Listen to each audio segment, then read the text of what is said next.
हर रोज एक नई कहानी देखने के लिए चैनल को सब्सक्राइब करें और बेल आइकन दबाना ना भूलें। सरला की बड़ी बहू सोनम बहुत सीधी थी, लेकिन सरला की छोटी बहू कोमल जो अभी ही शादी करके आई थी, उसकी बातें सुनकर तो सरला को भी पता ही चल गया था कि वो कितना बोल बचन और बातें बनाने वाली है। अरे सरला कहाँ है? कहीं दिख नहीं रही है। अरे आना विमला, तेरे ही सामने तो बैठी हुई हूँ। अरे सरला, मैं तो तेरी बहू की मुंह दिखाई के लिए आई थी। और बता तू कैसी है? अरे मैं तो अच्छी हूँ, रुक अभी बुलाती हूँ बहू को। अरे बहू, ओ बहू, जरा बाहर तो आ, अपनी पड़ोसन विमला आई है तेरी मुंह दिखाई के लिए। अरे विमला, तेरी बहू तो बड़ी सुंदर है। क्या बात है, बड़ी ही सुंदर बहू लाई है। वैसे इसके हाथ में ये जो सोने के कंगन है वो और भी प्यारे लग रहे हैं। अरे ये तो मेरी माँ ने दिए हैं। कैसे हैं आंटी, अच्छे हैं ना? ऐसे ही और कई सेट दिए हैं मेरी माँ ने मुझे। क्या बात है सरला, तेरी तो समदन भी अमीर घर से लग रही है। अरे अपने बच्चे के लिए इंसान पैसे थोड़ी देखता है, क्यों बहू? अरे माँ जी, आपने तो दिल की बात कह दी। आपको पता है, मेरी माँ ने मुझे 5 सेट सोने के कंगन, कान के कुंडल, गले का हार बहुत कुछ दिया है। मैं तो बता भी नहीं सकती हूँ। मेरा तो एक सूटकेस सोने चांदी से भरा है। अरे क्या बात कर रही है बहू, लेकिन ये थोड़ा ज्यादा हो गया। इतना तो राजा महाराजे भी अपने समय में अपने बच्चों को नहीं देते थे। अरे विमला आंटी, किसी दिन फुर्सत होगी ना, तभी दिखा दूंगी आपको, तभी आप मानेंगी। अरे चलना बहू, मुझे घर में कोई काम नहीं है।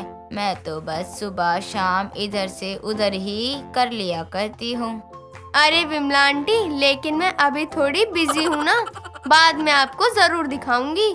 हे भगवान, जैसे को तैसा, जैसे ये विमला की बच्ची वैसे ही मेरी बहू है।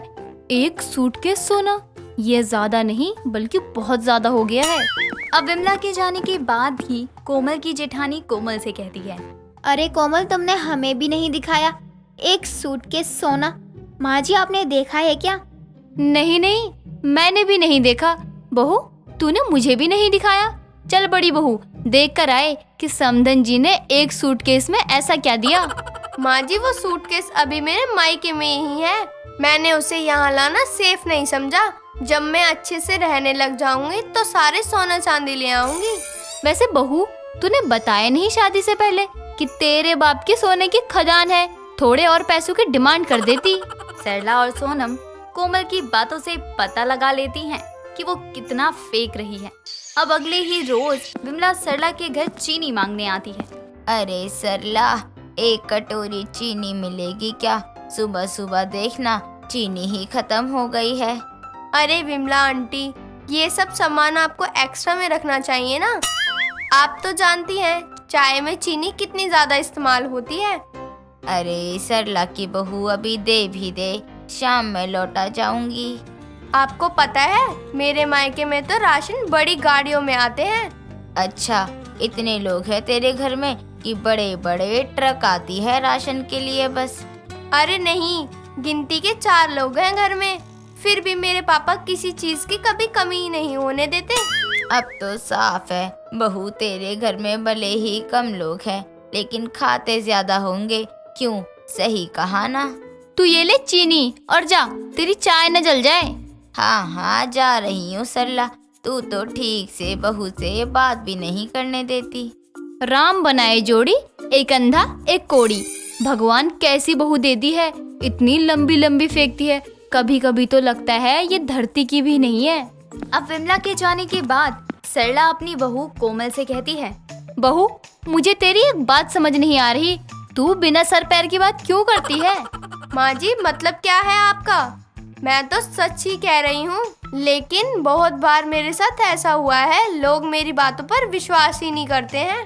हाँ हाँ, लोगों के पास भी दिमाग है और वो अपना दिमाग इस्तेमाल करते हैं। माँ जी, कल ही कोमल कह रही थी कि बचपन में उसके पिता उसके लिए शेर लाए थे, लेकिन जब शेर बड़ा हुआ तो चिड़िया घर वाले उसे उठा कर ले गए। अरे रे रे रे, बड़ी ही दुख की बात है बहू ये तो। हाँ माँ जी, उस समय तो मैंने 2 दिन तक खाना ही नहीं खाया था। अच्छा हुआ बहू, तूने उस 2 दिन तक खाना नहीं खाया था, वरना 2-3 दिन के बाद वो शेर तुझे अपना खाना बना लेता। अब देर शाम सरला हॉल में बैठी होती है। तभी सरला के घर बिजली वाला आता है और कोमल बिजली का बिल लेकर बिजली वाले से बात करने लगती है। सरला भी दोनों की बातें हॉल में बैठी सुन रही थी। अरे भाई साहब, एक बार की बात है, मुझे बिजली के बोर्ड ने बहुत जोर से करंट लगा। मैं दूर जाकर गिरी। फिर पता है मैंने क्या किया? क्या हुआ बहन जी? आप ठीक से उठ गई थी ना करंट लगने के बाद? और मैं उठी, बिजली के तारों को अपने दांतों से काटने लगी। जो भी करंट था सब मेरे अंदर आ गया। 2 दिन तक जो भी मुझे छूता उसे ही करंट लग जाता। बहू तेरा हो गया तो तू जा और बिल को मेरे कमरे में रख दे, मैं आती हूँ। अरे बेटा, इसकी बातों को सीरियस मत लेना। जिस करंट की ये बात कर रही है ना, वो असल में इसे पागल खाने में दिए जाते थे। उसके ही दौरे से आज भी पड़ते हैं। अच्छा माँ जी, अब मैं चलता हूँ, आप अपना ध्यान रखना। राम राम। राम राम बेटा, राम राम। बेचारा सीरियस हो गया था। सरला तो अपनी बहू कोमल की लंबी लंबी बातों से परेशान हो चुकी थी। वो अपनी बहू को कई बार सुना भी चुकी थी कि उसकी इन बेकार की बातों से वो कभी कभी मुसीबत में भी फंस सकती है, लेकिन कोमल पर इन बातों का कोई असर नहीं हो रहा था। एक रोज सरला अपनी बहू कोमल को आंगन में बैठा हुआ देखती है। तभी वो देखती है कि विमला कोमल के पास आती है। अरे बहू, क्या कर रही है? नाखून काट रही है? अरे जब तू अपने नाखून ही काट रही है तो मेरे पैरों के नाखून भी काट दे। अरे क्यों नहीं विमला आंटी, आप तो मेरी सास समान हैं। अपनी सास की इससे सेवा होती नहीं, लेकिन विमला को कैसे बोल रही है कि आप मेरी सास जैसी हो। विमला आंटी, आपको पता है, जब से इस घर में आई हूँ माँ जी को एक काम नहीं करने दिया है। सोते हुए जगते हुए पैर दबाती हूँ, नहाने जाती हैं तो उनके कपड़े लिए बाहर खड़ी रहती हूँ, उनको उठाने से पहले चाय लिए खड़े रहती हूँ। और जब वो रुक क्यों गई? बोल देना। हगने जाती हूँ तो लोटा लिए खड़ी रहती है। हे प्रभु, कैसी बहू दे दी आपने। सुबह 10 बजे से पहले उठती नहीं है और ना जाने क्या क्या बक रही है विमला के सामने। और क्या बहू, कहीं जो मैं सोच रही हूँ वो सच तो नहीं है? नहीं बहू, ये तू क्या कहने जा रही है? ना बहू, ये मैं नहीं सुन सकती हूँ। दत्त, विमला आंटी, आप भी ना जाने क्या सोच कर बैठ गई हैं। ना, वो सब तो खुद ही करती हैं। भला ऐसे काम भी एक दूसरे का करता है क्या? फिर तो ठीक है, मैंने तो सोचा सरला से इतनी घटिया उम्मीद नहीं थी। वैसे आपको एक बात बताऊं माँ जी के बारे में? आप माँ जी से ये मत कहना। माँ जी मुझे एक रोज कह रही थी कि उनकी शादी जब हुई थी ना, तो उन्हें पापा जी ने 9 लाख का हार दिया था। क्या बात कर रही है बहू तू? मुझे तो आज तक सरला ने कभी नहीं बताया कि उसके पास इतना महंगा हार है। अरे विमला आंटी, आप भी ना समझती नहीं हैं। वो हार बस मेरे पास है। सच में मेरे बूढ़े ने इतना महंगा हार दिया था, लेकिन मुझे ही नहीं पता कि मेरे पास ऐसा और इतना महंगा हार भी है।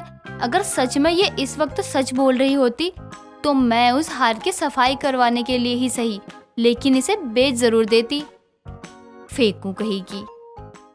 दोस्तों, अगर आपको ये कहानी पसंद आई तो इसे लाइक करें, शेयर करें और कमेंट करके बताएं कि कहानी में आपको सबसे अच्छा क्या लगा।